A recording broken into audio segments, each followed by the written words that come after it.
जय श्री कृष्णा दोस्तों, आइए सुनते हैं माघ मास का 11वां अध्याय।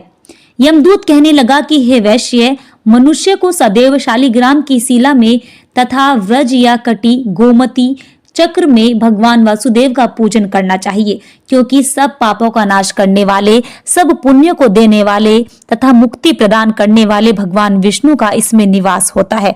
जो मनुष्य शालिग्राम की शिला या हरि चक्र में पूजन करता है वह अनेक मंत्रों का फल प्राप्त कर लेता है। जो फल देवताओं को निर्गुण ब्रह्मांड की उपासना में मिलता है, वही फल मनुष्य को भगवान शालिग्राम का पूजन करने में यमलोक को नहीं देखते हैं। भगवान को लक्ष्मी जी के पास अथवा बैकुंठ में इतना आनंद नहीं मिलता जितना शालिग्राम की शिला या चक्र में निवास करने में आता है। स्वर्ण कमल युक्त करोड़ों शिवलिंग के पूजन से इतना फल नहीं मिलता जितना एक दिन शालिग्राम के पूजन से मिलता है। भक्ति पूर्वक शालिग्राम का पूजन करने से विष्णु लोक में वास करके मनुष्य चक्रवर्ती होता है। काम, क्रोध, लोभ, मोह, अहंकार से युक्त होकर भी मनुष्य शालिग्राम का पूजन करने से बैकुंठ में प्रवेश करता है।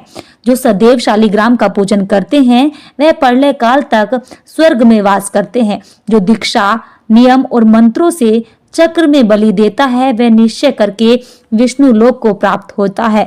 जो शालिग्राम के जल से अपने शरीर का अभिषेक करता है वह मानो संपूर्ण तीर्थों में स्नान करता है। गंगा, रेवा, गोदावरी सबका जल शालिग्राम में वास करता है। जो मनुष्य शालिग्राम की शिला के सन्मुख अपने पिता का श्राद्ध करता है उसके पितर कई कल्प तक स्वर्ग में वास करते हैं। जो लोग नित्य शालिग्राम की शिला का जल पीते हैं उनके हजारों बार पंचगव्य पीने से क्या प्रयोजन। यदि शालिग्राम की शिला का जल पिया जाए तो सहस्त्र तीर्थ करने से क्या लाभ। जहाँ पर शालिग्राम है वहाँ स्थान तीर्थ के समान ही है। वहाँ पर किए गए संपूर्ण दान होम करोड़ों गुना फल को प्राप्त होता है।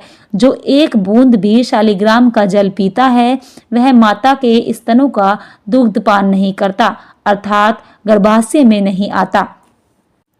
शालिग्राम शिला में जो कीड़े मकोड़े एक कोस के अंदर मरते हैं वे बैकुंठ को प्राप्त होते हैं। जो फल वन में तप करने से प्राप्त होता है वही फल भगवान को सदैव स्मरण करने से प्राप्त होता है। मोहवश अनेक प्रकार के घोर पाप करने वाला मनुष्य भी भगवान को प्रणाम करने से नरक में नहीं जाता। संसार में जितने तीर्थ या पुण्य स्थान है भगवान के एक मात्र नाम के कारण से वो स्वर्ग में चले जाते हैं। तो दोस्तों, ये था माघ महात्म का 11वां अध्याय। यदि आप 12वां अध्याय सुनना चाहते हैं तो भारतीय पूजन YouTube चैनल को सब्सक्राइब जरूर कीजिए। जय श्री कृष्णा।